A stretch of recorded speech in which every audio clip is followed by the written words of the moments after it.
Our guest on this segment has been called Someone to Watch because of what she brings to the table. And it's important to all of us. Risha Grant, welcome, kid. Thanks for having me.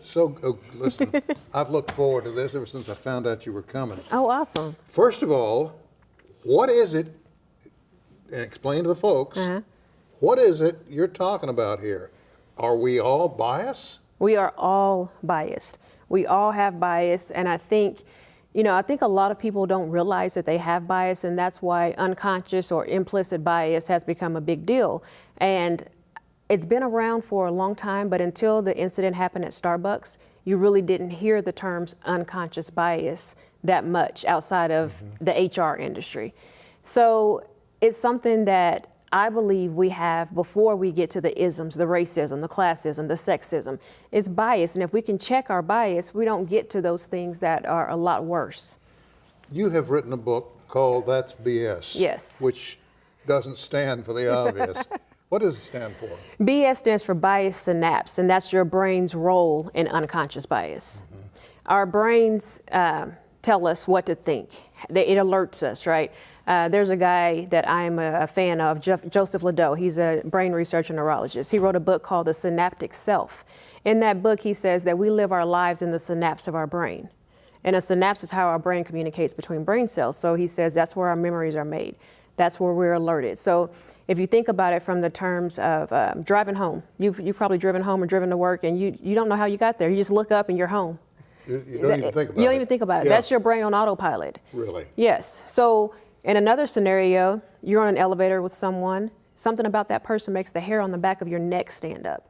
And you say, I've got to get off this elevator. You get off, they get off. You run, they run. This person attacks you. And they had on this long trench coat. It's 90 degrees outside, and hair's all over their head. They look disheveled. So the next time your brain sees a person like that, it won't make the connection that, oh, well, this time it's 20 degrees outside, the wind's blowing. It makes sense that this person is dressed like this and that they look disheveled. We have to turn our brains off. And that's how our biases are as well.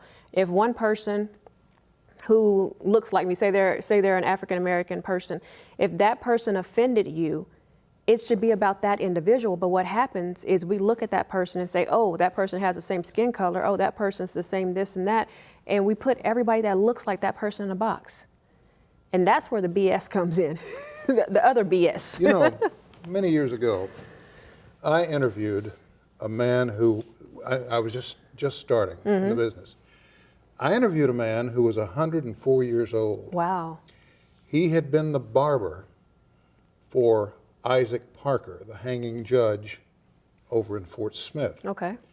He started cutting the man's hair when he was 14 years old, very young fellow. Had to stand on a box to do it. The judge trusted him and came to him for years, until he left that district.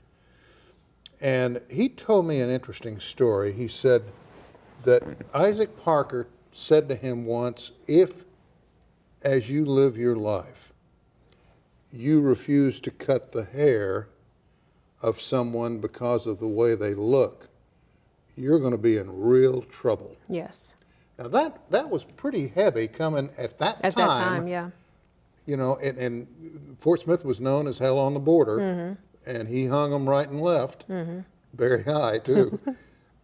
And given the mood, there was bias against Indians, and bias from Indians against whites or non-Indians, and Irish, Chinese, you name it, there was a bias. And not much has changed today, has it? No, and that's what's hurtful.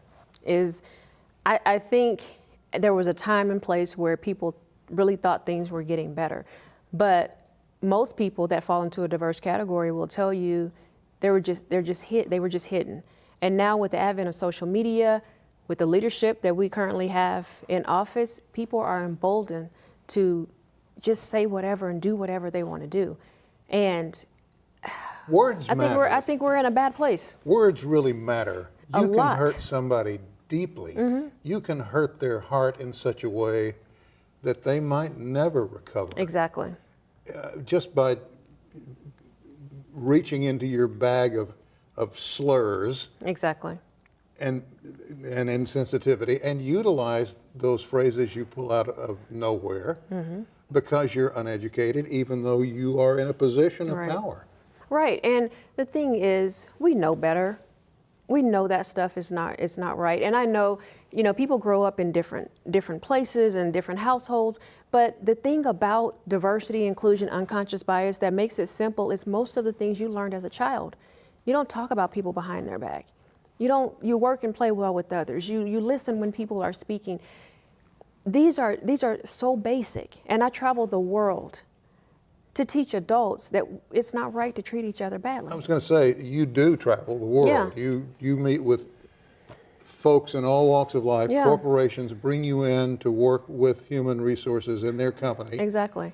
And to help human resources learn so that they might better enable their company to do better. Well, the price of inclusion is so much cheaper than the price of exclusion. You bet. And these companies are spending a lot of their profit defending discrimination lawsuits. You have a line here on the back of the book. And believe me, I've read several powerful lines in here, but Thank you. There was one in here that caught my eye. For the past 18 years, you've come from one of the most conservative states in the nation, of course, Oklahoma. But you've worked to educate individuals and companies on the competitive advantage and economic value associated with embracing diversity and inclusion. Right. How did you come to take this role on? I think it was what I was put on earth to do, honestly. As a quick backstory, in high school, I'm from Sapulpa. So in high school history class, I never learned anything about the African American race except slavery. Of course, there's Martin Luther King and Malcolm X and some of the people, more well-known people that we know about. But for the most part, it focuses on slavery. And I thought, who were those people before they were slaves? And had a discussion with my history teacher about, we were going back and forth about Cleopatra, actually, and whether or not she was a person of color and all of that. And it made me want to research and learn for myself. And as I got older, I looked at other diverse people and said, wow, there's a lot of people that don't have equity, that don't have equality. And diversity was just really important to me. When I started in Oklahoma trying to sell the concept of diversity to companies, nobody was listening to me because I was going in saying, well, this is the right thing to do. You should want to be a part of this. Companies are interested in the bottom line. So I had to go back, retool, and look at the economics of it. If you look at the African American community, they bring in about $1.2 trillion. Hispanic about $1.5 trillion. Disabilities at $900 billion. LGBTs over $1 trillion. Women over $5 trillion. So when you look at that, you're talking about $14 trillion in disposable income. This is money these communities have to spend after they pay their bills. But so many studies still show 49% of our marketing directors are not earmarking dollars for multicultural marketing. The color's green. It's not black. It's not white. It's not brown. The color's green for companies. That's what they should be interested in. And then, of course, it's just socially responsible and corporate responsibility to treat people with common decency and respect. Goes without saying. It should. There are two elements I want to bring to the table before I let you slip out of here. And will you come back? I will come back. I would love to. Promise me. Promise. Years ago, there was a postman in New York City that discovered he was black. He discovered that there were places outside of New York where black people and their families could not spend the night. Hotels and motels, restaurants where they couldn't eat.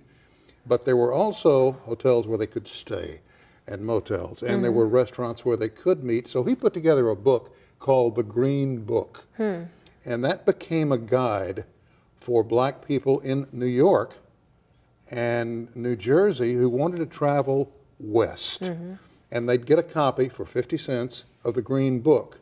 And they followed it religiously and discovered other places, and they'd go to the postman, he would include it. That book now rests in the Smithsonian. Wow. Copies of it. The other thing is, there used to be a lady here in town named Cleora Butler. Cleora Butler, her mother was a cook. They were not a poor black family, but they weren't well off. Right. But she was a cook for one of the major oil men in this region. Cleora wrote a book about some of her recipes, and it wasn't discovered until after she died what an impact she made, because the recipes in those books can be found in Julia Child's book. Oh, wow. So you see there was a connection there between white and black. And I mean, it just goes without saying, what you just mirrored for me Yeah.